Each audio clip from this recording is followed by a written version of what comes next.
Hello and welcome back to the guest list, where I'm talking through the favourite films of Neve Campbell. Another director who you work with, who is huge in stature, is Richard Attenborough. It was the movie Closing the Ring. Yep. And, you know, this is a guy who directed Chaplin and Gandhi and A Bridge Too Far. Yeah. What was that like? Amazing. Again, I mean, such an honor. I've been really lucky with the people I've gotten to work with. And, I mean, Richard, he is just an absolute gem and incredible. I mean, he showed up on set in Toronto on the first day and knew everybody's names. And I think a film set and a film always comes down to what the director puts out and the atmosphere that they set. And he put out such a warm, loving, supportive atmosphere for everybody, really invited everybody to bring up their game and get involved. So, yeah, he's an amazing man. I've met him once. Mm-hmm. He was the major shareholder of a radio station I used to work for. He does everything, doesn't he? He's involved in everything, it Right. seems like. So I came out of the studio one day, and he was there in the corridor, and I just sort of thought, oh, you know, walked past him, and he just sort of turned and went, "You're doing a very good job," and patted me on the back. I don't think he knew how I was, but just the fact he did it was enough. I bet he did, though. He has that kind of mind. It's amazing. It would be great. Yeah. I'm going to take that. I'm going to go, yeah, that's right. Yeah. He knew me. Time to take a look at another movie you've picked for us, and you've only gone and picked one of cinema's greatest, 1975, One Flew Over the Cuckoo's Nest. Ow. Hit me, Chief! Hit me, baby!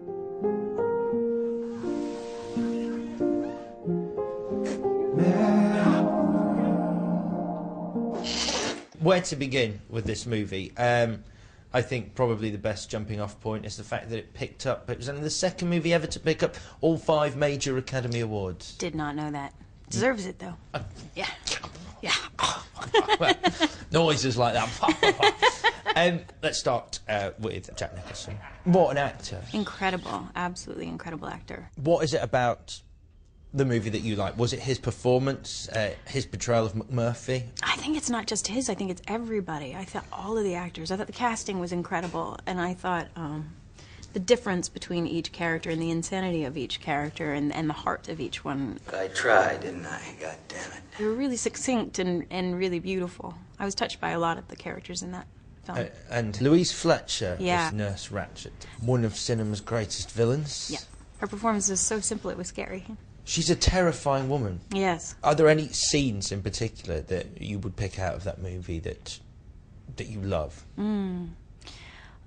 It's hard to say you love them because they're so challenging. The other performance I think I loved was the character of Billy. So beautiful and sad and moving.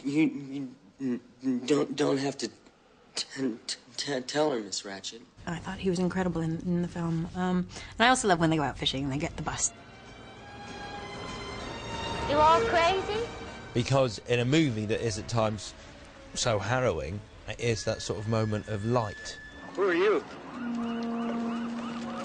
We're from the State Mental Institution. This is Dr. Cheswick, Dr. Tabor, Dr. Fredrickson, Dr. Scanlon, famous Dr. Scanlon, Mr. Harding, Dr. Bibbett, Dr. Martini, and Dr. Seafell. How about you? Who are you? Oh, I'm Dr. McMurphy, R.P. McMurphy.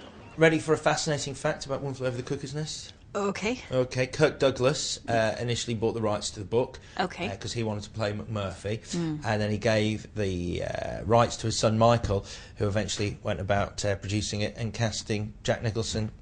Because Kirk Douglas was too old at that point, and Kirk was bloody angry at his I son. bet. Yeah. I bet he wanted to make that film. Are there any roles that you've ever wanted and auditioned for that haven't come about that you sort of go, I'd still like to have played that part? Yeah, but obviously they're not eating me up because I can't remember which ones. I remember there was a point at which you were maybe going to be in Armageddon. Yes. That would have been good. That would have been good. But I'm Party not of sure Five you'd wouldn't mix let me out. Yeah, that's right. Is that what it was? Yeah, I was doing Party of Five at the time. There were a few of those. There was what was the one about the prison, The Rock? I'm just playing The Rock back through my head. Yeah. Which I love, but there's... There wasn't a whole lot to do, no. No, I think she goes, Nicolas Cage, don't go to the island. And then he goes to the island at the end. She goes, welcome back from the island. Yeah, there's a few of those, aren't there? A lot of female roles like that, unfortunately. Yeah, that's pretty much exactly what happens in Armageddon as well. Don't go to the asteroid, Ben Affleck. Welcome back from the asteroid, Ben Affleck. It's true. All right, I'd like to talk about another movie with you now. Okay. Which is a movie called The Diving Bell and the Butterfly.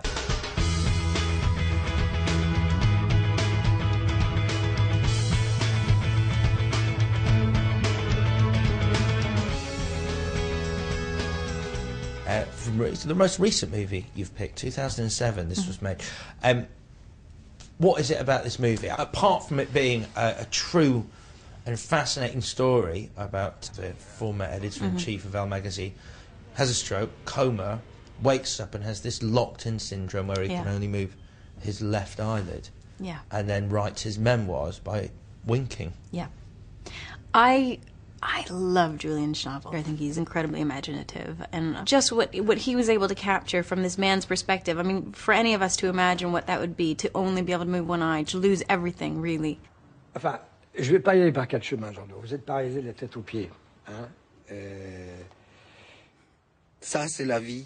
And then to find yourself again and find some way to be proud and alive and enjoy life. It'd be a hard thing to film and a hard thing to grasp, and I think he did a beautiful job of it. Both emotionally and technically. And technically, as well. yeah. I mean, the perspective to actually shoot something that looks as though it's only being shot out of one person's eye. I mean, that's very creative.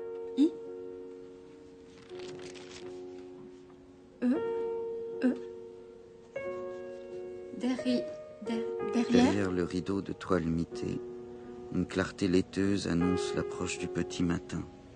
J'ai mal au talon, la tête comme une enclume, et une sorte de scaphandre qui m'enserre tout le corps.